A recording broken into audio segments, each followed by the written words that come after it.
lagi bersama gue di Mas Get Dadadah.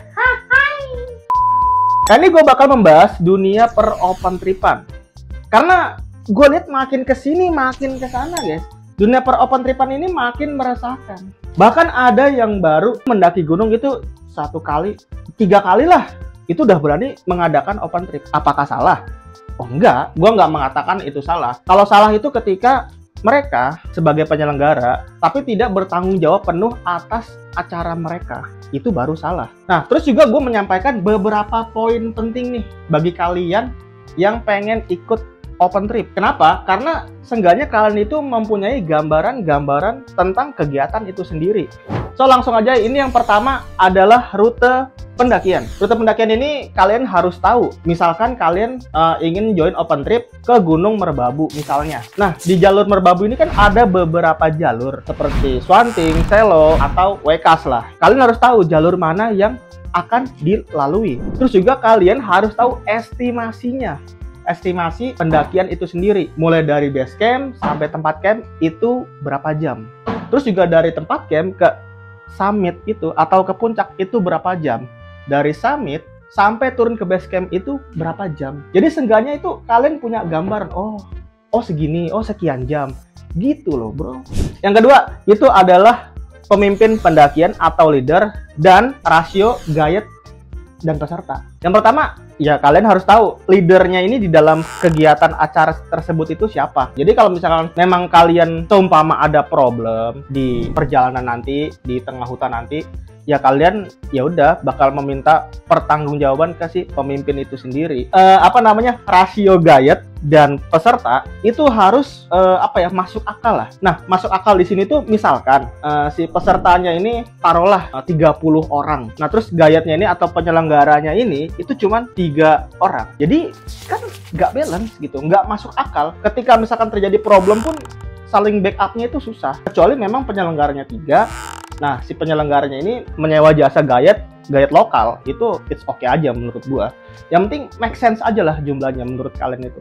Oke, selanjutnya yang ketiga, itu adalah manajemen logistik dan rencana tempat camp itu di mana. Untuk urusan manajemen logistik ini menurut gua itu ya memang aspek penting gitu loh. Nah, rencana manajemen logistiknya itu seperti apa? Apakah full dibawa oleh si guide itu sendiri, misalkan tenda, alat masak dan segala macamnya. Itu apakah dibawa oleh guide sendiri atau share beban ke peserta? Karena kan ada beberapa kegiatan itu tidak mencantumi atau tidak menuliskan porter tenda. Terus juga kebanyakan si calon pesertanya ini, mereka kira ya udahlah pasti dibawain. Enggak, cowok.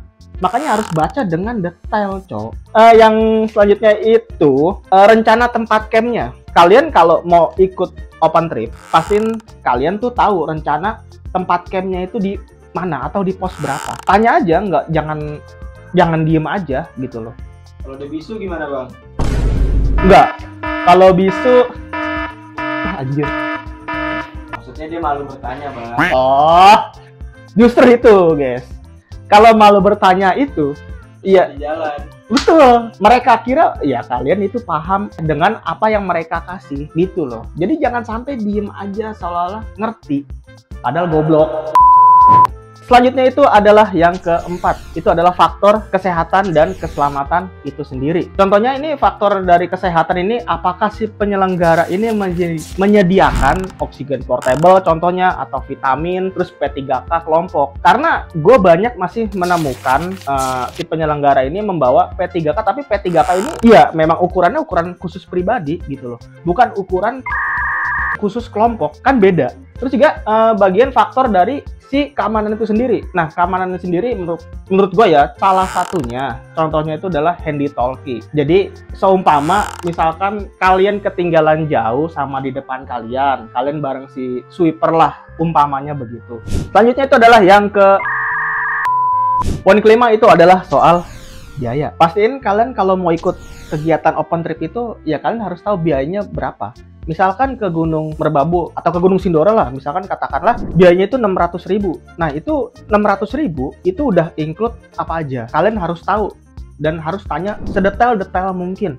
Kalau misalkan yang ikut cowok semua nih, nah terus biasanya kan di pamflet ini include-nya bisa kan include jodoh, ya kan? Nah, kalau yang ikut cowok semua, terus lu sebagai cowok, Gimana? Mau boti lu di gunung?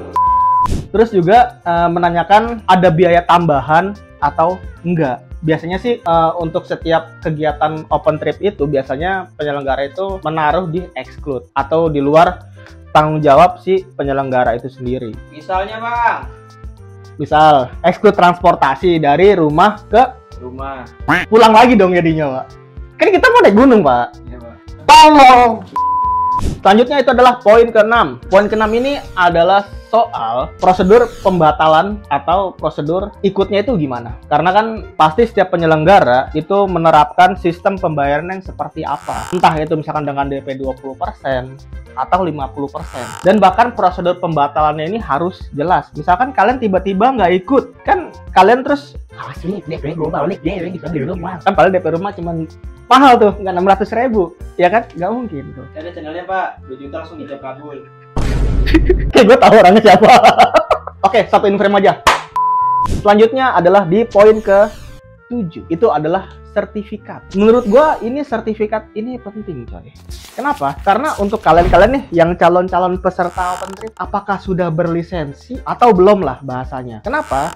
Biasanya nih yang udah berlisensi ini dia itu udah paham basicnya, udah profesional lah istilahnya. Tapi bukan berarti yang tidak berlisensi ini itu jelek. Enggak, gue nggak ngomong seperti itu. Gue bukan berstatement seperti itu. Apalagi kalian yang istilahnya apa ya, baru ikut pertama kali open trip. Jadi apa ya, ibaratnya udah terjamin lah kalau udah ada lisensi itu sendiri. Kalau misalkan mereka melakukan hal di luar tanggung jawab mereka atau lepas tanggung jawab, jadi kan yang kena masalah bukan dia, tapi lembaga yang memberikan lisensi itu sendiri. Kok bisa orang seperti ini diberikan lisensi? Ini gimana?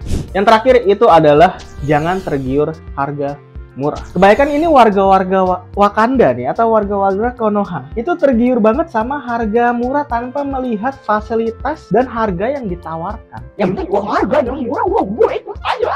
Padahal nggak gitu, bro. Kalian harus menggunakan otak kalian, logika kalian. Kira-kira masuk akal dengan fasilitas yang diberikan, ya udah kalian hajar aja.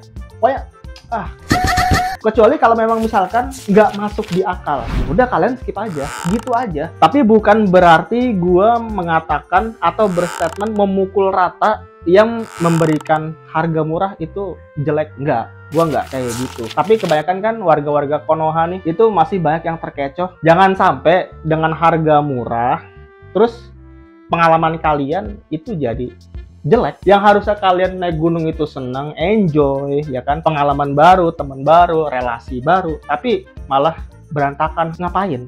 Sama aja bohong kan? Why? Kesimpulan di video kali ini adalah ketika kalian ikut open trip atau ketika kalian ingin ikut open trip manapun itu, nggak apa-apa kalian bawel nanya dari A sampai Z. Kalian lebih baik nanya daripada kalian nggak nanya, ya disangka mereka paham. Nanti begitu ekspektasi kalian tinggi, taunya malah di bawah ekspektasi kalian gitu loh. Mending kalian tanya aja sedetail mungkin. Oh itu kan buat pengalaman kalian sendiri kan.